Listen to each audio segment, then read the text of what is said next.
la comunicación pascual o la performance histórica de una masculinidad violenta.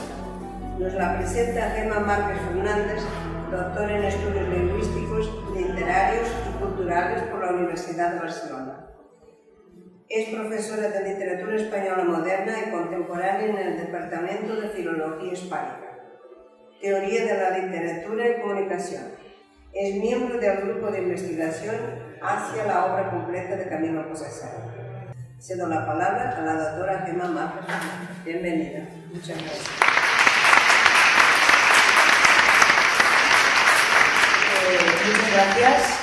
Muchas gracias a Nina de Sousa por haberme invitado. Muchas gracias a la Fundación Charo y Camilo José Cela de haber colaborado a sacar adelante este proyecto para conmemorar el centenario del nacimiento de Camilo José Cela. Yo, la ponencia que os voy a presentar surge de dos perplejidades mías, que aparecen mientras estoy preparando una edición escolar en Austral de La familia de Pascual Duarte. Bueno, una de ellas ya era vieja, ya me venía de antes de estar preparando esa edición, y era una inquietud ante el hecho de que yo veía que determinados escritores o que determinados críticos se situaban con mucha distancia, ¿no?, respecto de la obra de Cela, y la presentaban como algo que ya no tenía vigencia y que no iba a tener, digamos que pasado el tiempo, ¿no?, dentro de 20 años, de 30 años, de 100 años, pasado el tiempo no iba a significar lo mismo que había significado para la narrativa de la posguerra, ¿no? Para el mundo de la posguerra, casi hasta el año 2000, la figura de Cela ha sido central, entre otras cosas porque él se preocupó mucho por serlo. Y en ese sentido, después se lo ha desmitificado bastante, ¿no? Es decir, bueno, él tenía ese poder y, por tanto, su obra, la valoración de su obra, ¿no?, provendría más bien de ese poder que él tenía, antes que del valor literario intrínseco de esa obra. Entonces hay escritores actualmente que, bueno, miran la obra de Cela, así con mucha distancia, considerando que no es un clásico, que no va a convertirse en un clásico. Esto por un lado. Por un lado estaba mi perplejidad o mi inquietud ante esta actitud. Y por otro lado, cuando yo releí la familia de Pascual Duarte para esa edición que estaba preparando, seguidamente, así un poco, bueno, por casualidad, leí un libro de Carla Lonzi. Carla Lonzi es una de las representantes del feminismo de la diferencia. Yo, leyendo Escupamos sobre Hegel, de Carla Lonzi, y leyendo también un libro de otra feminista, Elizabeth Badinter, que esta pertenece al feminismo de la igualdad, el libro se titula La identidad masculina. Ostras, me di cuenta, pensé, pero si el Pascual Duarte es probatorio de esto. O sea, con el Pascual Duarte en la mano, tú puedes decir, estas señoras tienen razón. O sea, tanto un feminismo como el otro, en la medida en que consideran que existe una continuidad entre determinadas formas de construir la masculinidad y los aspectos más violentos de nuestra cultura, con la guerra al final de ellos. O sea, en la medida en que consideran eso, tú coges el Pascual, y el Pascual demuestra justamente eso, que determinadas maneras problemáticas de construir la masculinidad acaban en un conflicto bélico, acaban en lo que fue la Guerra Civil Española. Sobre la masculinidad de Pascual Duarte ya se ha escrito, y se ha escrito desde hace tiempo, porque es un problema que está muy presente en la novela, la hombría, ¿no?, el cuestionamiento de la hombría. Como frente a ese personaje del Estirao, Pascual siente que tiene una hombría deficitaria, ¿no? Esto ya se ha estudiado. Mi problema con los estudios previos es que siempre se centraban en este problema considerándolo únicamente desde el punto de vista de la patología, de una patología que afectaba individualmente a Pascual, ¿no?, y que lo convierte en un psicópata asesino que acaba asesinando a su propia madre. Y para mí tratan este tema, ya digo, desde el punto de vista individual, sin hacer el enlace con la colectividad, con la problemática colectiva, ¿no? Con la idea de que la masculinidad se construye también socialmente y con la idea de que esos problemas respecto a la masculinidad después van a tener una traducción política. Creo que eso está en la novela, creo que eso se puede ver en la novela y que, sin embargo, esos estudios no han querido hacer ese salto. Desde mi punto de vista, esa claudicación en el análisis, ese no atreverse, ¿no?, a dar el salto, proviene de un olvido de partida, el que obvia el carácter político o cultural, si se prefiere un término más abarcador, de la masculinidad, olvido en el que, sin embargo, la novela no incurre. La familia de Pascual Duarte describe una cultura que alimenta un ideal de masculinidad sumamente conflictivo por su carácter represor e inalcanzable. No es incoherente que esa vida colectiva, así marcada por la agresividad con que su cultura familiar y social moldea a cada hombre, acabe desembocando en la apoteosis destructiva de la guerra civil. En esa línea cabe recordar que la ópera prima de Cela entronca con una tradición literaria noventayochesca que ya había interpretado las tensiones políticas de España en términos de conflictividad familiar. No sé si habéis leído Los Abel, por ejemplo, o de Unamuno, o La familia de Alba González, de Antonio Machado, ¿no? Son obras en las que la tremenda violencia con la que viven los españoles en la época que son los 20 primeros años del siglo XX, se traduce siempre en la imagen o en el mito del cainismo, de los celos entre hermanos, ¿no? Es el que aparece en este momento como un mito útil para explicar la violencia con la que están viviendo los españoles en esos años, ¿no? Y Cela toma este legado, esta tradición, la toma, la reincorpora al Pascual, y en ese sentido, claro, es que no es nosotros decimos el Pascual Duarte, no es el Pascual Duarte, es la familia de Pascual Duarte, y eso no es gratuito, porque es en esa familia donde es la familia la transmisora de ese ideal de masculinidad imposible que el personaje no puede alcanzar y por el que se va a ver abocado a la violencia, ¿no? Esa forma de considerar la familia como imagen de una conflictividad social la hereda Cela del 98 y la utiliza en el Pascual. Y además, teniendo también desde este mismo enfoque, han de considerarse también los vínculos que Cela establece en el Pascual con el drama rural lorquiano, evocado tanto en el clima como en el lenguaje de algunos episodios. En la trilogía integrada por Yerma, Bodas de Sangre y La casa de Bernarda Alba, García Lorca escenificó el sistema de convenciones represivas que se imponen a hombre y mujer, aunque Lorca se centra en la mujer, en las familias del campo español de la preguerra. Su propósito, no obstante, tenía un alcance mayor, que abarcaba la posibilidad de explicar las violencias sociales de su tiempo. Las tensiones familiares que escenifica García Lorca apuntan al poder destructivo de la sociedad patriarcal en que se inscriben y precisamente por ello parece que intuyan su desatamiento bélico y la asfixia moral que después va a imponer el nacionalcatolicismo. Y todos recordamos la casa de Bernarda Alba. Es más, si ustedes han leído Bodas de Sangre, ¿cómo acaba? ¿No? Con esas dos mujeres que en principio tienen intereses enfrentados, porque una es la madre que quiere casar a su hijo, quiere hacer un buen matrimonio, ¿no?, para quedarse con las tierras, ¿no?, y otra es la amante, ¿no?, esa mujer que ya está casada con otro, pero que está enamorada del hijo de esta mujer, de esta madre, ¿no?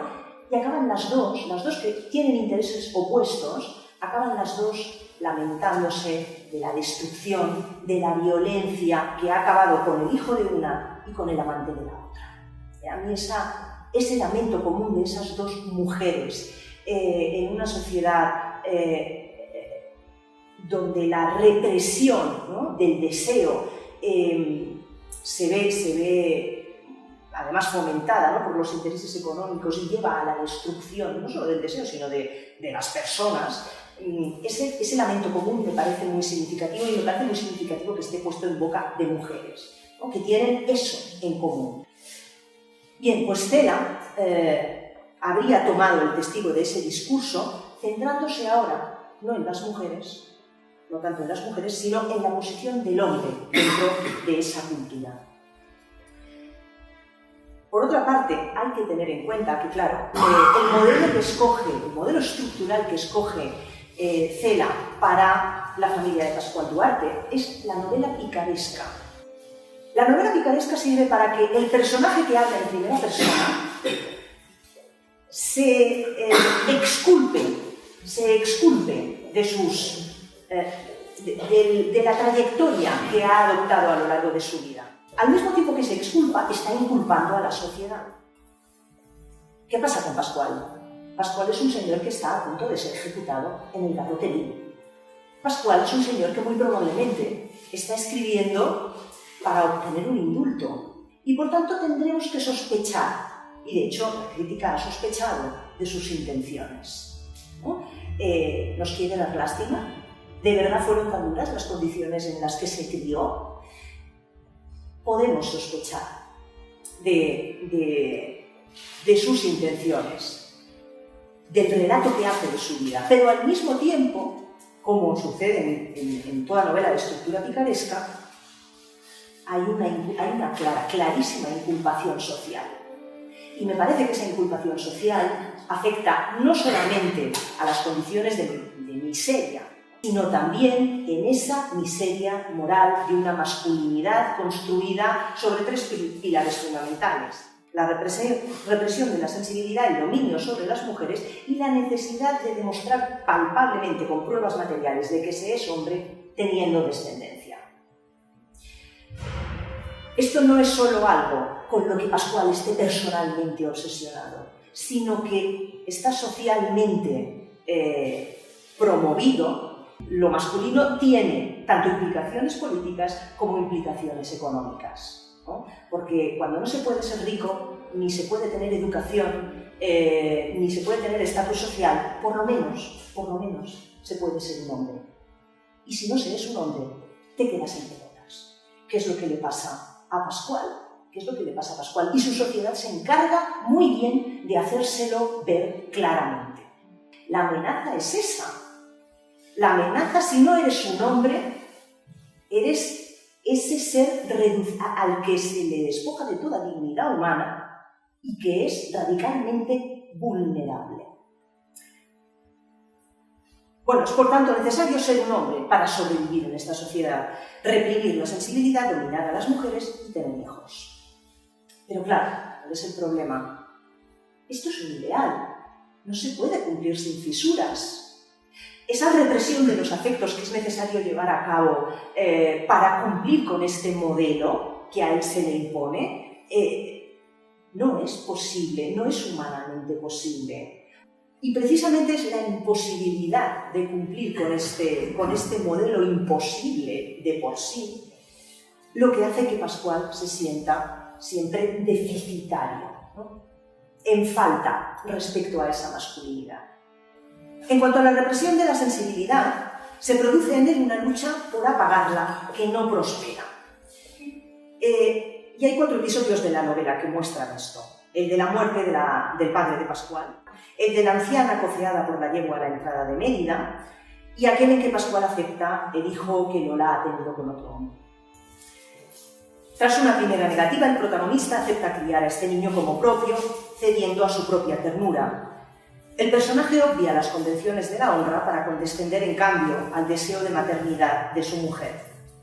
Sin embargo, todos los fantasmas de su masculinidad deficiente aparecerán ante Pascual cuando se descubra la identidad del padre biológico de la criatura.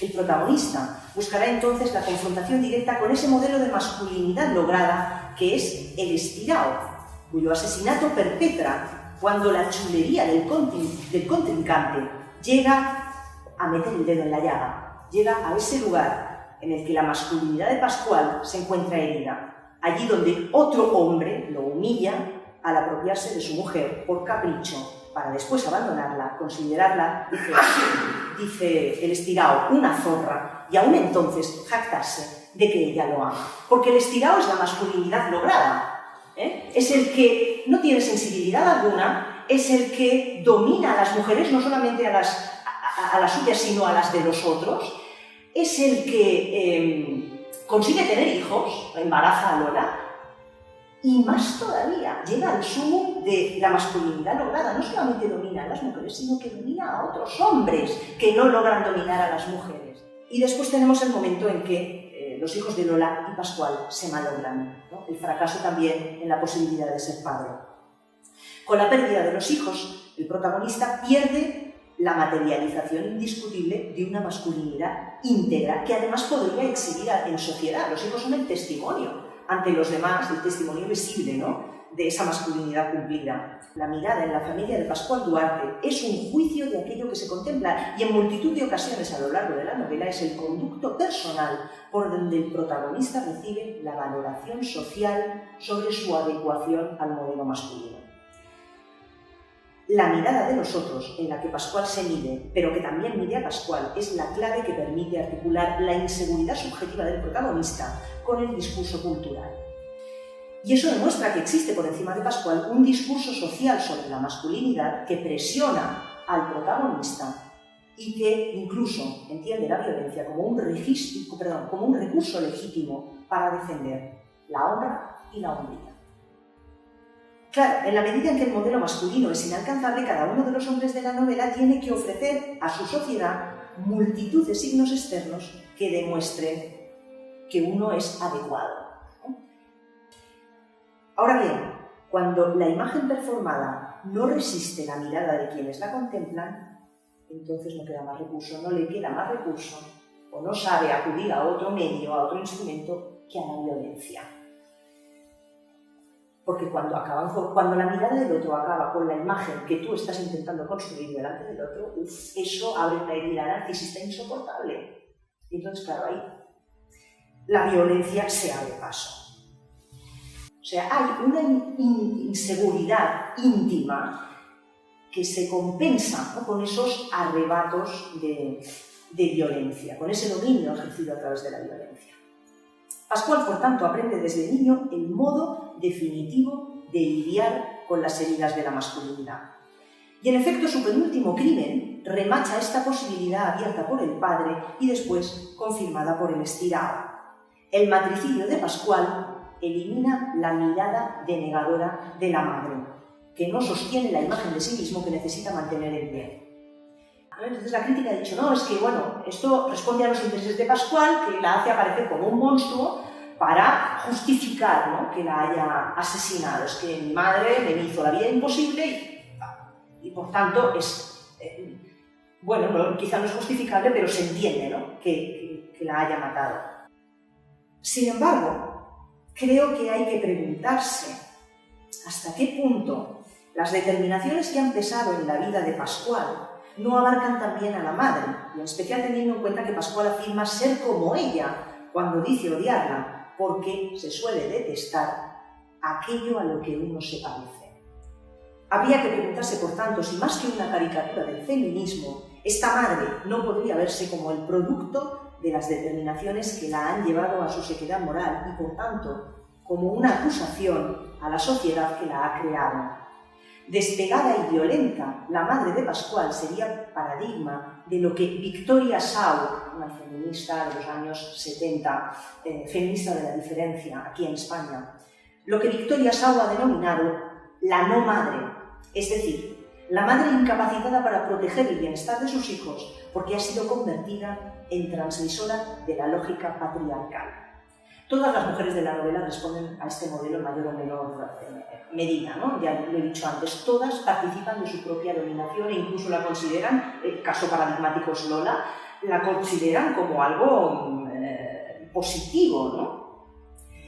Pero el caso de la madre es extremo, por cuanto ha interiorizado las violencias fundamentales de la cultura que la somete hasta lograr borrar de ella cualquier atisbo de sensibilidad, deshumanización que transmite a su hijo en el espacio más íntimo, que es el de la crianza familiar. Con ello, lo prepara para el mundo en que ha de vivir y, en último término, para servir a la violencia de ese mundo cuyo apogeo es la guerra. Y llego así al punto en que el último asesinato de Pascual se articularía con los precedentes, que es el de don Jesús González de la Riva. Todas las aproximaciones críticas han señalado, ¿no?, que este asesinato estaría causado por el rencor social contra un individuo que posee todo lo que Pascual no tiene, ¿no? Riqueza, educación y respeto por parte de su sociedad. Y sí, no es una lectura que yo vaya a descartar, lo que quiero es añadir algo más sobre ella. La novela es muy ambigua al respecto de este asesinato, ¿no? Y lo es el mismo Pascual, que en la cárcel evita hacer cualquier aclaración sobre este particular. Todo lo que el lector tiene para interpretar este homicidio es el inicio de la confesión y la dedicatoria con que Pascual la introduce, tan sugerente como elusiva, dice la dedicatoria. A don Jesús González de la Riva, conde de Torremejía, quien al irlo a rematar el autor de este escrito, le llamó Pascualillo y sonreía. Entonces mi pregunta es si las consideraciones, todas estas consideraciones que he venido haciendo hasta ahora, pueden iluminar de algún modo este último asesinato. Y en este sentido, una de las vías interpretativas se centraría en el significado que la dedicatoria adquiere a la luz de todo lo que se ha visto aquí. Porque no es difícil reconocer en esa dedicatoria el influjo que la mirada de los otros ha tenido siempre sobre Pascual. Podría uno preguntarse si, como las risas de la madre y de Lola, recordamos, conde de Torremejía, quien al irlo a rematar el autor de este escrito le llamó Pascualillo y sonreía.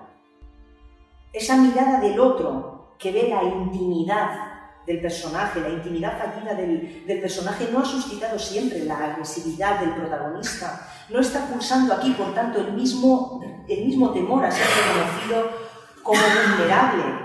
Si así fuera, la mirada de don Jesús sería la última de todas aquellas que Pascual ha sentido sobre sí como un desnudamiento y un juicio insoportables, y como la de la perra Chispa debe ser eliminada.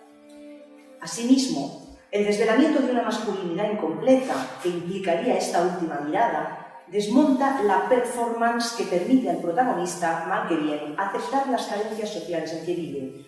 Por lo que he dicho antes, ¿no? Si no tengo dinero, si no tengo educación, si no tengo respeto social, ¿qué es lo último que tengo?